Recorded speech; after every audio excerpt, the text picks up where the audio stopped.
सायली। तर आपल्या Sayali fashion designer या चॅनलमध्ये आणि आजच्या नवीन अशा छानशा व्हिडिओमध्ये मी तुम्हा सर्वांचं मनापासून स्वागत करते।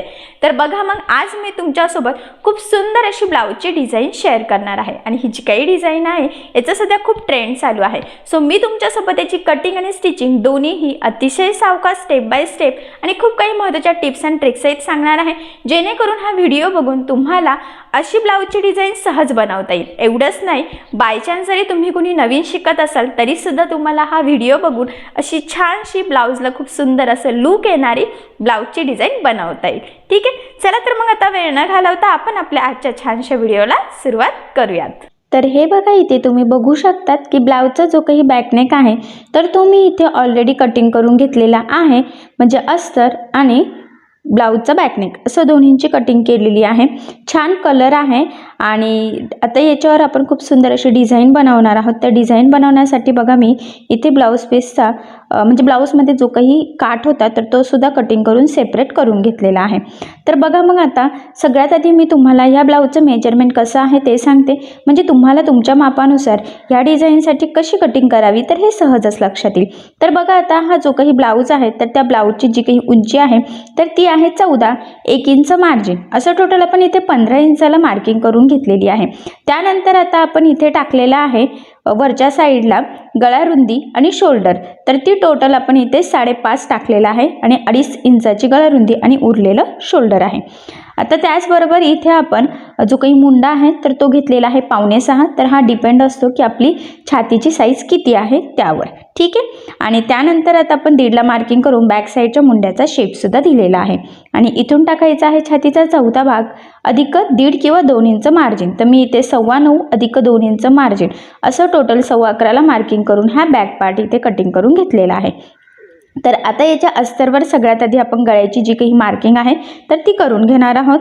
तर इथे 2.5 इंच गळा रुंदीची ऑलरेडी आपण मार्किंग केलेली आहे। त्यानंतर तुमचा जेवढा गळा आहे त्यामध्ये आपल्याला अर्धा इंच एक्स्ट्राचं मार्जिन ॲड करायचं असतं, तर तुम्ही सुद्धा तुमचा जेवढा गळा आहे त्यामध्ये अर्धा इंच एक्स्ट्राचं मार्जिन ॲड करून मार्किंग करून घ्यायची। तर बघा आता याचा जो काही गळा आहे तर तो आहे 10 आणि त्यामध्ये अर्धा इंच मार्जिन, असं टोटल मी 10.5ला इथे मार्किंग करून घेत आहे। आणि त्यानंतर 2.5 पुन्हा गळा रुंदीची मार्किंग करून आपल्याला इथे हा बॉक्स ड्रॉ करून घ्यायचा आहे। ही आपली बेसिक स्टेप आहे। त्यानंतर 1-1 इंच कडेने मी मार्किंग करून घेतली खाली पण आणि साईडने पण, आणि आता इथे पुन्हा 1 इंच एक्स्ट्रा ॲड करत ह्या पद्धतीने आपण एक बॉक्स ड्रॉ करून घेतला। आता तिथून द्यायचा आहे आपल्याला पानगळ्याचा आकार ह्या पद्धतीने। ठीक आहे, तुम्हाला अजून डीप हवा असेल तर घेऊ शकतात किंवा थोडा मध्ये हवा असेल तर तुम्ही मध्ये सुद्धा घेऊ शकता। तर बघा आता हा पानगळ्याचा शेप मी इथे ड्रॉ करून घेतलेला आहे।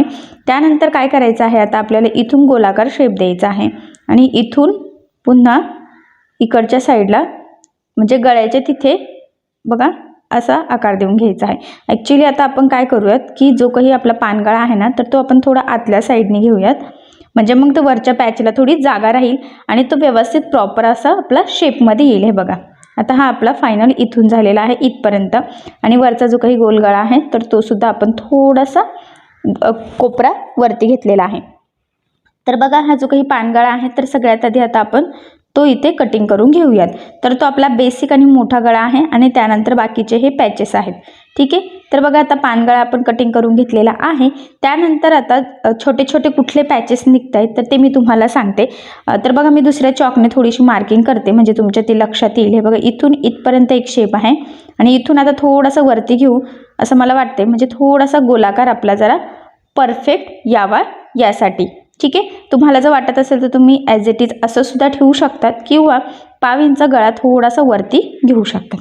ठीक आहे, तर मी थोडासा वरती घेतलेला आहे। आता जी मार्किंग केलेली आहे तर त्याच्यावर आपण कटिंग करूयात। तर बघा इथून इथपर्यंत एक कटिंग आणि त्यानंतर इथून वरती साईडचा एक पॅच, असे टोटल आता 2 पॅचमध्ये आपण ही डिझाईन बनवणार आहोत। म्हणजे 2 साईडचे 2 मधला एक असे टोटल 3 पॅचेस होणार आहे। आता हे ठेवून आपण कॅनव्हास पेपर इथे कटिंग करून घेऊयात। तर बघा डबल फोल्ड मी कॅनव्हास पेपर केलेला आहे आणि हा जो काही शेप आहे तर तो आपल्याला आहे तसा इथे ड्रॉ करायचा आहे। तर बघा इकडच्या साईडला आहे तसंच ड्रॉ करायचं आहे इथून इथपर्यंत, आणि त्यानंतर साईडला आपल्याला थोडंसं एक्स्ट्राचं मार्जिन ॲड करायचं आहे। बघा हा आपला मेन आणि त्यानंतर त्याच्या साईडला एक्स्ट्राचं. अशा पद्धतीने मार्किंग करून घेतली. आता हीच मार्किंग आपल्याला दुसऱ्या साईडला सुद्धा हवी आहे. फेंट दिसते तर ती मी डार्क करते, म्हणजे मग आपल्याला स्टिचिंग करताना सोपं जाईल आणि दोन्ही साईडचे पॅचेस व्यवस्थित सरळच रेडी होतील. ठीक आहे. आता हा जो काही मार्किंग केलेला कॅनव्हास पेपरचा पॅच आहे तर तो इथे आपण ह्या पद्धतीने कटिंग करून घेऊयात. ठीक आहे. त्यानंतर आता हा तर कटिंग झालेला आहे. आपला जो काही मेन आहे मधला तर तो आपल्याला कटिंग करायचा. तर मी पुन्हा डबल फोल्ड इथे कॅनव्हास पेपर करून घेतलेला आहे आणि हा जो काही कॅनव्हास पेपर आहे तर हा पेपर कॅनव्हास आहे, लक्षात राहू द्या. आणि बघा मग आहे तशी सगळ्यात आधी आपण मार्किंग करून घेतलेली आहे. त्यानंतर आता साईडनी म्हणजे वरच्या साईडला पण आपल्याला मार्जिन हवं आहे आणि कडेने बघा ह्या पद्धतीने मी एक्स्ट्राचं मार्जिनसाठी इथे मार्किंग करून घेतली. तीच मार्किंग आता दुसऱ्या साईडला सुद्धा आपल्याला करून घ्यायची आहे. बघा हा आपला मेन आणि त्यानंतर हे साईडचं एक्स्ट्राचं मार्जिन. ठीक आहे. आता ही जी काही मार्किंग केलेली आहे तर बरोबर आपण त्यावरच इथे कटिंग करून घेऊयात आणि आतल्या साईडनी 1/2 इंचाचं मार्जिन ठेवून कटिंग करायची आहे. बरोबर त्या लाईनवर करायची नाही, कारण त्या लाईनवर आपली टीप येणार आहे. ठीक आहे. आता हे कटिंग झालेलं आहे तर यासाठी आपल्याला काठसुद्धा कट करायचा आहे. आता हा पूर्ण ब्लाऊजमधला मी काठ काढलेला आहे. तर सेंटरला मी मार्किंग केली काठाच्या, कारण की यामधला अर्धा काठ आपल्याला बाहीसाठी वापरायचा आहे आणि उरलेल्या याच्यातमध्ये आपल्याला हे जे काही पॅचेस आहेत तर ते ॲडजस्ट करायचे आहे. ठीक आहे. तर बघा आता काठाच्या साईडला थोडासा वेगळा पॅच आहे. ठीक आहे. तर मग तिथून आता मी थोडंसं कट करून घेते आणि मग ते जॉईन करून आपल्याला मधला काठ तिथे रेडी करता येईल आणि त्यानंतर उरलेला बाकीचा काठ आपण साईडचे पॅचेस आणि स्लीव्हसाठी ठेवून देऊयात. तर बघा मग मी इथून हे कट करून घेतलं साईडचं पण. ठीक आहे. आणि इकडच्या साईडचं म्हणजे दोन्ही पण काठाच्या साईडला आडवी डिझाईन होती थोडीशी. ठीक आहे. आता ते मी साईडला ठेवलं. त्यानंतर आता बघा इथे मी डबल फोल्ड करून बघते की हा पॅच पुरतोय की नाही, कारण की स्लीवसाठी पण उरणं खूप गरजेचं आहे. तर इथे तर काही पुरत नाही आहे. आता मी सरळ ठेवते बघा. तर मला असं वाटतंय की एक पॅच इकडनं आणि एक पॅच इकडनं असं जर ठेवले तर बरोबर मग आपले थोड्याशाच काठामध्ये दोन्ही पण पॅचेस इथे रेडी होतील. ठीक आहे. तर बघा मग आता मी एवढा काठ इथे कट करून घेत आहे आणि उरलेला आता आपण मग स्लीव्जला लावू शकतो. तर फायनली काठाची कॅनव्हास पेपरची कटिंग झालेली आहे. आता आपल्याला हे पॅचेस रेडी करण्यासाठी लागणार आहे ते म्हणजे अस्तर. तर आता लगेचच आपण अस्तरची पण कटिंग करून घेऊयात, म्हणजे मग एकदा कटिंग झाली की पटपट आपल्याला ही डिझाईन स्टिच करता येईल. तर बघा मग गळ्याच्या मधलाच थोडासा अस्तरचा कपडा उरलेला होता, तर त्यामध्ये आपलं हा जो काही पॅच आहे तर तो पुरून जाईल असं मला वाटतंय बघा. ठीक आहे. तर साईडचं मी फक्त एक्स्ट्राचं कट केलं, थोडंसं एक्स्ट्रा मार्जिन ठेवूनच आपण इथे अस्तर हे कट केलेलं आहे. तर बघा साईडचे जे पॅचेस आहेत त्यासाठी अस्तर झालेलं आहे. आता जो काही मेन पॅच आहे मधला त्यासाठी आपल्याला अस्तर लागणार आहे. तर बघा हे पुरते पण आपल्याला जॉईन द्यावा लागणार आहे. ठीक आहे. पण मी आता कटिंग करून ठेवलं. स्टिचिंगच्या वेळेस आता डायरेक्ट जॉईन करूयात. ठीक आहे. तर बघा काठ, कॅनव्हास पेपर आणि अस्तर असं सगळ्यांची कटिंग झालेली आहे. तर आता सगळ्यात आधी आपल्याला जो काही मेन गळा आहे तर तो स्टिच करून घ्यायचा आहे. तर त्यासाठी बघा सगळ्यात आधी आपण जो काही ब्लाऊजचा मेन फॅब्रिक आहे तर ते सरळ ठेवलेला आहे आणि त्यानंतर अस्तरचा कटिंग केलेला गळा आपण त्यावर ठेवून घेतलेला आहे बघा ह्या पद्धतीने. त्यानंतर सेंटरला एक पिन आणि दोन्ही साईडच्या शोल्डरला एक एक अशा टोटल 3 पिना लावून घ्यायच्या आहेत. त्यामुळे काय होईल की स्टिचिंग करताना जर आपल्याला सोपं जाईल, त्याचबरोबर गळारुंदी वगैरे स्प्रेडसुद्धा जास्त होणार नाही. तर बघा मग एवढं केल्यानंतर सगळ्यात आधी आता गळ्याच्या साईडला आपल्याला साधारणतः इथे 1/2 इंचाचं मार्जिन ठेवून टीप मारून घ्यायची आहे. तर इथे टीप मारताना कुठेही गोळा होणार नाही याची काळजी घ्यायची. अतिशय थोडं थोडं पकडत व्यवस्थित एकसारखं मार्जिन ठेवतच आपल्याला इथे टीप मारून घ्यायची आहे. तर बघा इथे जर का तुम्हाला पानगळा डायरेक्ट तयार करता येत नसेल तर तुम्ही इथे कॅनव्हास पेपरसुद्धा यूज करून हा गळा रेडी करू शकतात. बट मला सवय झालेली आहे, माझ्याकडून तो होईल, त्यामुळे मग मी बिना कॅनव्हास पेपरचाच हा गळा इथे रेडी करून घेते. शक्यतो पानगळा, मटका गळा यासाठी आपल्याला कॅनव्हास पेपरची गरजही पडतच असते. सो तुम्ही सुद्धा इथे कॅनव्हास पेपर यूज करू शकतात. बट जर का तुम्हाला वाटत असेल की बिना कॅनव्हास पेपरचा पानगळ्याचा आकार तुमचा प्रॉपर येऊ शकतो तर मग तुम्ही बिना कॅनव्हास पेपरचा गळासुद्धा करू शकता. तर बघा गळ्याच्या साईडला टीप मारून झाल्यानंतर लगेचच आता आपण इथे कमरेच्या साईडला साधारणतः अर्धा इंचाचं मार्जिन ठेवत टीप मारून घेऊयात.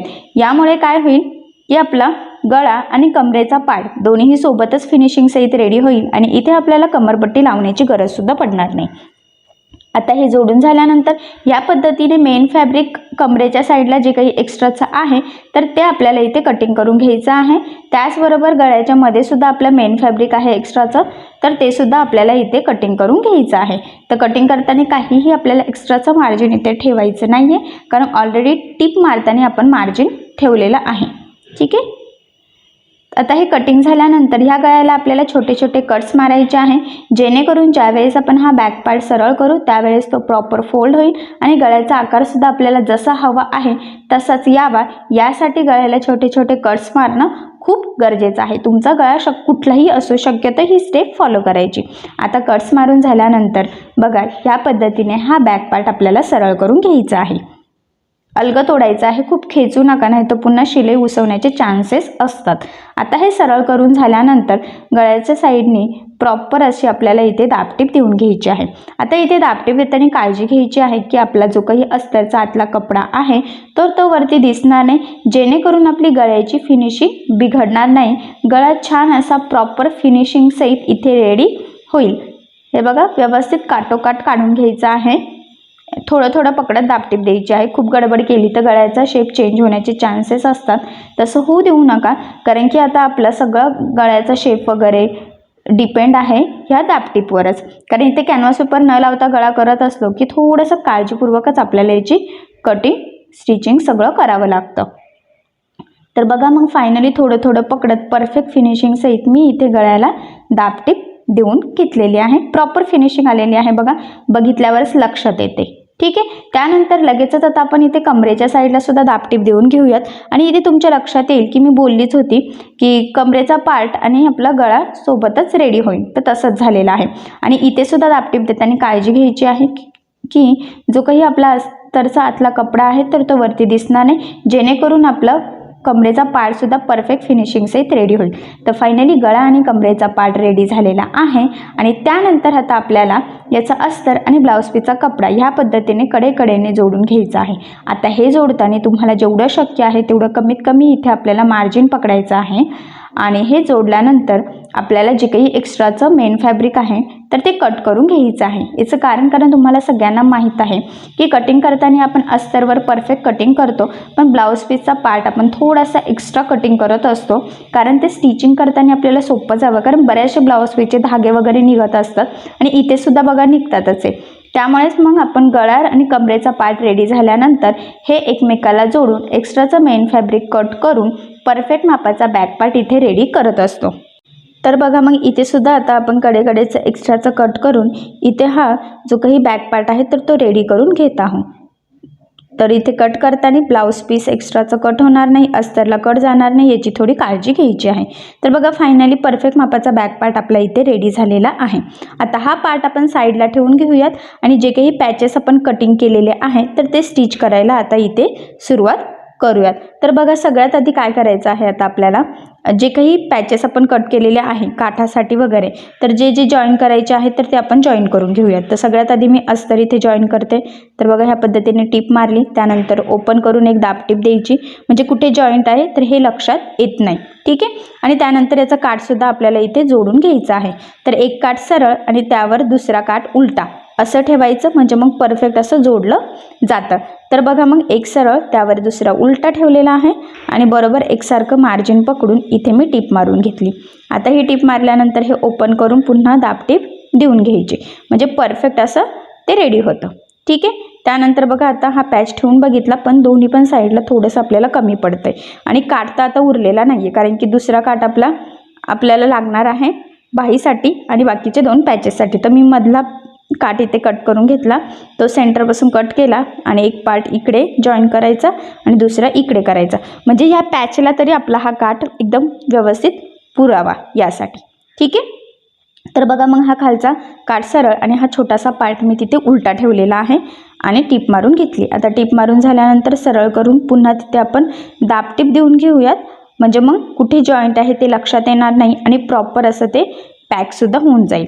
ठीक आहे. एक साईडने तो पार्ट जोडून घेतला, सेम त्याच पद्धतीने दुसऱ्या साईडने सुद्धा बघा खालचा पार्ट सरळ आहे आणि वरचा छोटासा पॅच आपण म्हणजे जो काही तुकडा आहे तर तो उलटा ठेवलेला आहे काठाचा आणि दाबटीपसुद्धा देऊन घेतली. ठीक आहे. आता काय करायचं, काठ जो आहे तर तो आपल्याला इथे सरळ ठेवायचा आहे. त्यानंतर त्यावर ठेवायचा आहे आपल्याला अस्तर आणि त्यानंतर कॅनव्हास पेपर. अशा पद्धतीने ठेवायचं आहे म्हणजे सरळ पॅच आपला रेडी होतो. आता सेंटरला इथे मी एक पिन लावून घेते म्हणजे ते स्टिच करताना हलणार नाही आणि जरा सोपं जाईल. तर बघा सगळ्यात आधी मधला जो काही गोलाकार आहे म्हणजे स्केच पेनने मार्क केलेला, तर बरोबर त्यावरच आपल्याला इथे टीप मारून घ्यायची आहे.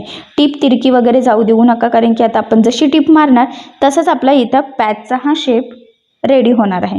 ठीक आहे. तर बघा मग या पद्धतीने मी इथे टीप मारून घेतलेली आहे.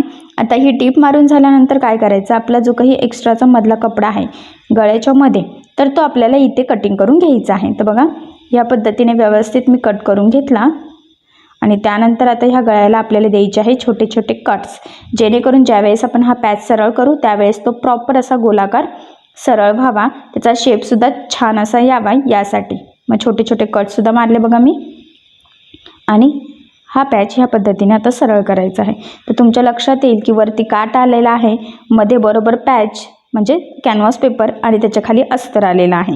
म्हणजे ज्या स्टेप बाय स्टेप ठेवलं होतं तसं तुम्ही ठेवलं की तुमचा पण परफेक्ट पॅच असा रेडी होईल आणि अस्तर आणि काठाच्या मध्ये आपला कॅनव्हास पेपर जाईल. आणि बघा गळ्याच्या साईडला इथे मी दाबटीप देऊन घेत आहे.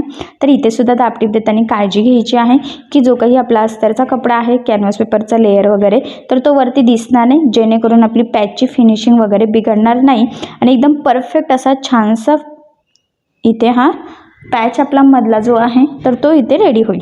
ठीक आहे. आता ही टीप मारून झाल्यानंतर जेवढा आपला कॅनव्हास पेपर आहे ना बरोबर त्याच लाईनमध्ये बघा इथून मी टीप मारून घेत आहे. तर व्यवस्थित टीप मारायची आहे, कुठे गोळा वगैरे होऊ देऊ नका, नाहीतर मग पुन्हा आपला पॅच पण गोळा गोळा होईल आणि व्यवस्थित जरा लूक येणार नाही. आता टीप मारून झाल्यानंतर बरोबर जे काही एक्स्ट्राचं आहे ना तर ते आपल्याला इथे कटिंग करून घ्यायचं आहे बघा. म्हणजे फक्त जेवढा कॅनव्हास पेपर होता ना तेवढाच पॅच आपल्याला इथे रेडी करायचा आहे, कारण कॅनव्हास पेपर कटिंग करतानाच आपण मार्जिन ॲड केलेलं आहे. ठीक आहे. आता हा पॅच इथे रेडी झाला. त्यानंतर हे साईडचे 2 पॅच आपल्याला इथे रेडी करून घ्यायचे आहे बघा. एक पॅच इकडे आणि एक पॅच इकडे असा बसतोय का, तर असे बसताय. ठीक आहे, असे बसवून घेऊयात. तर बघा मग आता आपल्याला सगळ्यात आधी काय करायचं आहे, एक एक पॅच आपण लावून घेऊयात. सगळ्यात आधी आपण ठेवलेला आहे काठ, आता त्यावर आपल्याला ठेवायचं आहे अस्तर आणि मग त्यावर ठेवायचं आहे आपल्याला कॅनव्हास पेपर. तर बघा मी ज्या पद्धतीने सांगितलं शक्यतो त्या पद्धतीने ठेवायचं म्हणजे सरळ असा पॅच रेडी होतो. आणि जी स्केच पेननी मार्किंग केलेली आहे बरोबर त्यावरच आपल्याला इथे टीप मारून घ्यायची आहे. ठीक आहे. ही टीप मारून झालेली आहे. त्यानंतर आता कडेचे जे काही एक्स्ट्राचं आहे ना तर ते मी इथे कटिंग करून घेते बघा ह्या पद्धतीने. आणि इकडचं सुद्धा बरोबर जेवढा कॅनव्हास पेपर आहे ना तेवढंच ठेवते, कारण की काठ आपला दुसऱ्या पॅचला पण पुरावा यासाठी. आणि त्यानंतर ह्या पद्धतीने सरळ करून आता मी इकडनं देत आहे दाबटीप. तर इथे दाबटीप देताना काळजी घ्यायची आहे की अस्तरचा कपडा वगैरे वरती दिसायला नको. तर बघा इथे तुमच्या लक्षात येईल की बरोबर असं आपला कॅनव्हास पेपर काठ आणि जो काही अस्तर आहे त्याच्यामध्ये गेलेला आहे, त्यामुळे मी ज्या स्टेप बाय स्टेप ठेवायला सांगितलं तसंच शक्यतो ठेवायचं आहे. आणि बघा मग कडेने आपण सगळ्या साईडने इथे टीप मारून घेतलेली आहे. आता त्यानंतर जे एक्स्ट्राचं आहे तर ते मी इथे कट करून घेतला आणि आपला एक साईडचा पॅच रेडी झाला. सेम त्याच पद्धतीने दुसऱ्या साईडचा पॅचसुद्धा आपण रेडी करून घेऊयात. तर इथे सुद्धा बघा काठ ठेवलेला आहे, त्यावर ठेवलेला आहे अस्तर आणि मग ठेवलेला आहे कॅनव्हास पेपर. आणि बरोबर आता ह्या साईडनेच आपल्याला इथे टीप मारून घ्यायची आहे. तर इथे सुद्धा मी सांगेल की टीप मारताना व्यवस्थित पकडायचं आहे, कारण की होतं काय आपला हा जो काही काठ आहे ना हा खूप कमी उरलेला आहे आणि बऱ्याचशा डिझाईनला असाच प्रॉब्लेम असतो की काठ खूप कमी उरतो आपला, त्यामुळे मग व्यवस्थित आपल्याला तो काटोकाट यूज करायचा असतो, कुठे वेस्ट घालवायचा नसतो. तर बघा इथे टीप मारून झाल्यानंतर आता जो काही एक्स्ट्राचा आहे तर ते मी इथे कटिंग करून घेते. आणि आता हा पॅच सरळ करून वरच्या साईडला आपल्याला इथे द्यायची आहे दाबटीप. तर इथे सुद्धा दाबटीप देताना काळजी घ्यायची आहे की जो काही अस्तरचा कपडा आहे तर तो वरती दिसणार नाही, जेणेकरून आपली पॅचची फिनिशिंग वगैरे बिघडायला नको यासाठी. ठीक आहे. आणि पुन्हा बघा मग इकडनं जेवढा कॅनव्हास पेपर आहे बरोबर त्याच लेवलमध्ये कडेकडेने आपण इथे ही टीप मारून घेतलेली आहे, म्हणजे एक्स्ट्राचं कट करून परफेक्ट मापाचा इथे पॅच रेडी होईल. हे बघा आता एक्स्ट्राचं कट करायचं आणि आता फायनली आपले हे दोन्ही पॅच इथे रेडी झाले. आणि जो काही मधला होता तर तो सुद्धा इथे ऑलरेडी रेडी झालेला आहे. ठीक आहे बघा. आणि आपला जो काही मेन आहे तर तो सुद्धा. आता काय करायचं आहे, हे रेडी केलेले पॅचेस आपल्याला आपण जो काही पानगळ्याचा बॅकनेक बनवलेला आहे तर तिथे बरोबर लावून घ्यायचं आहे. आता ते लावण्याच्या आधी आपण कटिंग करताना जो काही पॅच कट केला होता बघा अस्तरचा, तर तो ठेवून बरोबर आपल्याला ह्या पद्धतीने मार्किंग करायची आहे.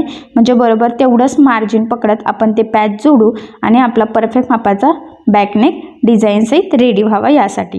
त्यानंतर जो काही मेन आहे आपला मधला पॅच, तर तिथे सुद्धा बघा मी ते ठेवून घेतलेला आहे कटिंगच्या वेळेसचा पॅच, आणि कडेकडेने ह्या पद्धतीने चॉकच्या साहाय्याने मार्किंग करून घेत आहे. म्हणजे आपल्याला पण अंदाज येतो की किती मार्जिन पकडत आपल्याला हे पॅचेस बॅकनेकला जोडायचे आहे ते. ठीक आहे. आता बघा हे जोडण्याच्या आधी इथे आपण एक लेस यूज करूयात. तर बघा मग इथे मी गोल्डन कलरची एक लेस घेतलेली आहे आणि सगळ्यात आधी मधला जो काही पॅच आहे तिथे या गळ्याच्या साईडला इथे लावून घेत आहे.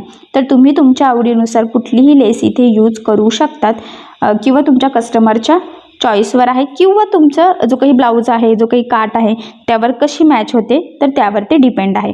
तर बरोबर बघा मी गळ्याच्या साईडने ती गोल्डन कलरची लेस इथे लावून घेतलेली आहे. गोल्डन कलरमध्ये खूप सारे चॉईस असतात, तर तुम्ही कुठलीही लेस लावू शकता. आता या लेसला बघा मी इथे डबल टिप देऊन घेते. शक्यतो लेस जाड बारीक कशीही असो डबल टिप देत चालायची. त्यामुळे 2-3 फायदे आहे. मेन म्हणजे लेस लवकर ओपन होत नाही, फिनिशिंग छान येते, त्यानंतर ती वरती तरंगतसुद्धा नाही त्यामुळे. ठीक आहे. तर बघा आता मधल्या इथे पॅचला आपण लेस लावून घेतली.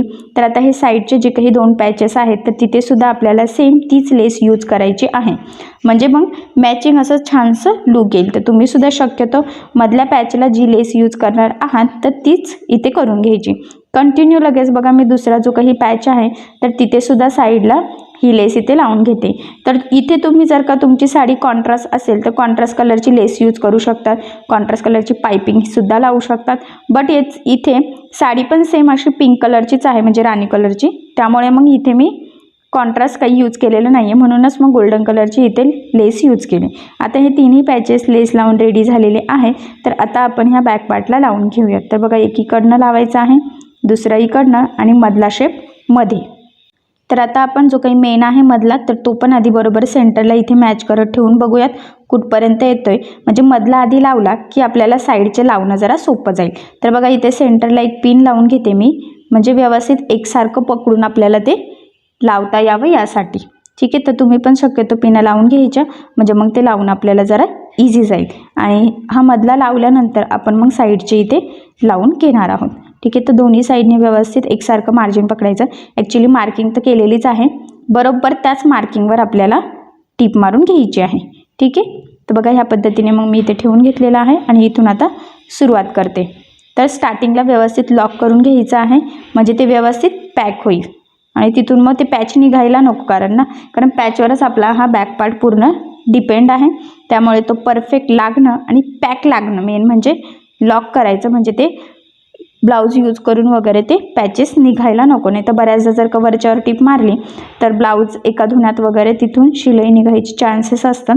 सो तसं होऊ नये त्यासाठी आठवणीने व्यवस्थित कुठे पण पॅच जोडायचा असला की स्टार्टिंगला लॉक करत चालायचं. तर बघा मग इथे व्यवस्थित आपण डबल टिप देऊन ते लॉक करून घेतलेलं आहे. ठीक आहे. आता मधला पॅच जोडून झालेला आहे. तर आता आपल्याला साईडचे जे काही दोन्ही पॅचेस आहेत तर ते लावून घ्यायचे. तर एकीकडे बघा ह्या पद्धतीने लावायचं आहे आणि दुसरा इकडनं.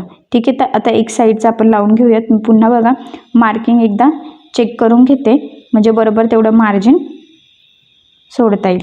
ठीक आहे.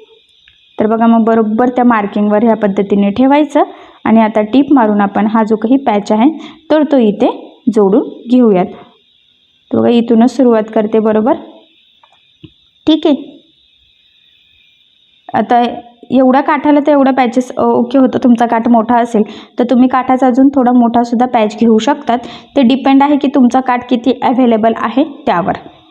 आणि इथे बघा मी बरोबर डबल लॉक करून ते पॅक करून घेतलं.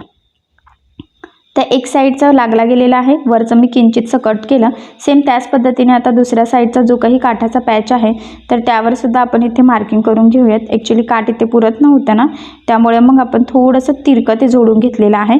पण मार्किंग करून बरोबर ते जोडून घेऊयात आणि जोडून झाल्यानंतर कुठे काय एक्स्ट्राचं कट करायचं आहे तर ते मी तुम्हाला पुढे सांगेलच. ठीक आहे. तर बघा परफेक्ट असं आपण इथे हे ठेवून घेतलेलं आहे.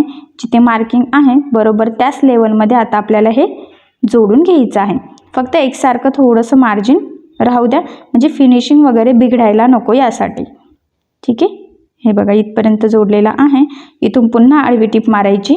ते 2 पॅच, मेन पॅच म्हणजे मधला आणि वरचा, ते दोन्ही पण आपल्याला अटॅच करायचे आहे, म्हणजे ते तिथून ओपन व्हायला नको यासाठी. तर बघा मी डबल टिप देऊन व्यवस्थित तिथे लॉकसुद्धा करते. तर तुम्हीसुद्धा व्यवस्थित तिथे लॉक करून घ्यायचं आहे. ठीक आहे. तर बघा आता दोन्ही साईडचे पॅचेससुद्धा लागले गेलेले आहे आणि मधलासुद्धा पॅच आपण इथे परफेक्ट असा लावून घेतलेला आहे. आता वरचं मी एक्स्ट्राचं कट केलेलं आहे आणि आता आपल्याला इथे जो काही आपला बॅक पार्ट आहे तर तिथे टाकायचे आहे बॅक टक्स, कारण टक्स टाकायचे आपले इथे राहिलेले आहे आणि पॅच लावायचा होता, त्यामुळे म्हटलं मग पॅच लावल्यानंतर टक्स टाकूयात. आता टक्स टाकण्याच्या आधी आपण इथे जो काही आपला मेन गळा आहे, पानगळा मोठा, तर त्यालासुद्धा इथे लेस लावून घेऊयात.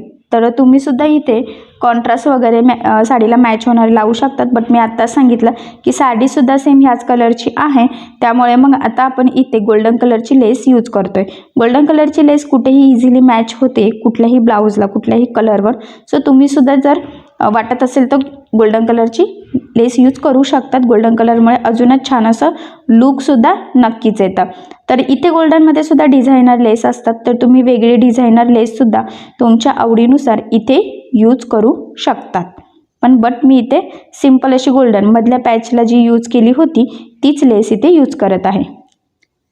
तर बघा मग बरोबर इथे ह्या पद्धतीने कडेकडेने मी टिप मारून ही लेस इथे लावून घेतलेली आहे. आता बऱ्यापैकी ब्रॉड लेस आहे, त्यामुळे मग इथे डबल टिप द्यावा लागणार आहे, तर मी इथे डबल टिप देऊन घेते. तर बघा मी पुन्हा सांगेल की तुमची लेस जाड बारीक कशीही असो, शक्यतो डबल टिप देत चालायची. त्यामुळे काय होतं की ब्लाऊजला छान फिनिशिंग येतं, लेस पॅक लागली जाते, वरती तरंगतसुद्धा नाही आणि सगळ्यात महत्त्वाचं म्हणजे लवकर लेस खराब होत नाही, लवकर ओपनसुद्धा होत नाही. ठीक आहे. तर बघा मग फायनली लेसला डबल टिप मारून आपण मेन पानगळ्याला सुद्धा इथे ही लेस लावून घेतलेली आहे. आणि आता पॅचेस लेस सगळं लावून झाल्यानंतर आपण इथे बॅक साईडला टाकून घेऊयात टक्स. तर सेंटरपासून 4.5 आणि उभं 4च्या टक्सची मार्किंग करून टक्स टाकून घ्यायचे आहेत आपल्याला इथे. आणि बघा मग फायनली इथे आपला हा बॅक पार्ट पूर्ण रेडी झालेला आहे. परफेक्ट असं फिनिशिंग सहित बघा दोन्ही पॅच आणि मधला म्हणजे असे टोटल 3 पॅचेस काठाचे करून आपण छान अशी ही डिझाईन बनवली. मी कमरेच्या साईडला सुद्धा ती गोल्डन कलरची लेस इथे लावून घेतलेली आहे. आता इथे आपल्याला रेडीमेड गोल्डन कलरची नॉट लावायची आहे आणि हा बॅक पार्ट ब्लाऊजला लावल्यावर ब्लाऊजचं लुक कसं येतं तर ते मी तुम्हाला दाखवते, म्हणजे तुमच्यासुद्धा लक्षात येईल की कशा ब्लाऊजवर किंवा कशा साडीवर तुम्ही ही डिझाईन बनवू शकतात ते. तर बघा मग फायनली आपला हा ब्लाऊज पूर्ण स्टिच करून झालेला आहे. बघा उरलेला काठ बरोबर बाहीला लावलेला आहे आणि इथे छान असं लुकसहित आपली ही डिझाईन रेडी झालेली आहे आणि ब्लाऊजसुद्धा कंप्लीट स्टिच करून झालेला आहे. तर बाही मोठी होती त्याला बघा आपण साईडला मोती लेस लावलेली आहे आणि फायनली 4 टक्स ब्लाऊज हा पूर्ण स्टिच करून झालेला आहे डिझाईन सहित. आणि इथे खालीसुद्धा बघा लेस लावली होती कमरेच्या साईडला, त्यामुळे त्या ब्लाऊजला अजूनच सुंदर असं लुक आलेलं आहे. तर बघा छानशा पॅचवर्क म्हणजे काठापासून तयार केलेल्या पॅचवर्क डिझाईनमुळे आपला किती सुंदर डिझायनर ब्लाऊज इथे रेडी झालेला आहे. तर बघा रेडीमेड कलरची गोल्डन नॉट लावलेली आहे आणि इथे आपल्याला लावायचे आहे लटकन, बट कस्टमर त्यांच्या चॉईसनुसार इथे लटकन आणून देणार आहे, त्यामुळे मग मी सध्या इथे लावलेले नाही आहे. तर तुम्ही तुमच्या आवडीनुसार कस्टमरच्या चॉईसनुसार रेडीमेड किंवा फॅब्रिकचे असे लावू शकतात. तर फायनली आपला खूप छान असा डिझायनर ब्लाऊज इथे स्टिच करून कंप्लीट झालेला आहे आणि ही जी काही डिझाईन आहे त्याची कटिंग आणि स्टिचिंग दोन्ही पण मी तुम्हाला अतिशय सावकाश स्टेप बाय स्टेप आणि खूप काही महत्त्वाच्या टिप्स अँड ट्रिक्स आहेत सांगितलेलं आहे, जेणेकरून हा व्हिडिओ बघून तुम्हालासुद्धा अशी छानशी पैठणी साडीवर काठ वापरून पॅचवर्क ब्लाऊजची डिझाईन सहजच बनवता यावी यासाठी. सो अशी डिझाईन तुम्हीसुद्धा नक्की ट्राय करून बघा. नक्कीच या डिझाईनमुळे तुमच्या साडीला आणि ब्लाऊजला खूपच सुंदर असं लुक येईल. तर तुम्हाला आपला आजचा व्हिडिओ कसा वाटला हे मला कमेंट करून नक्की कळवा. त्याचबरोबर आपला व्हिडिओ आवडला असेल तर व्हिडिओला लाईक करायला विसरू नका. आणि असेच नवनवीन छानसे व्हिडिओज बघण्यासाठी आपल्या सायली फॅशन डिझायनर या चॅनलला लाईक करा, शेअर करा आणि सबस्क्राईब करायला विसरू नका. आणि ज्यावेळेस तुम्ही सबस्क्राईब कराल त्यावेळेस त्यासमोरील बेल आयकॉन ही नक्की प्रेस करा. त्यामुळे काय होईल, जेव्हा मी नवीन व्हिडिओज टाकेल त्याचं नोटिफिकेशन तुम्हाला तुमच्या मोबाईलवर येईल. Okay, thank you.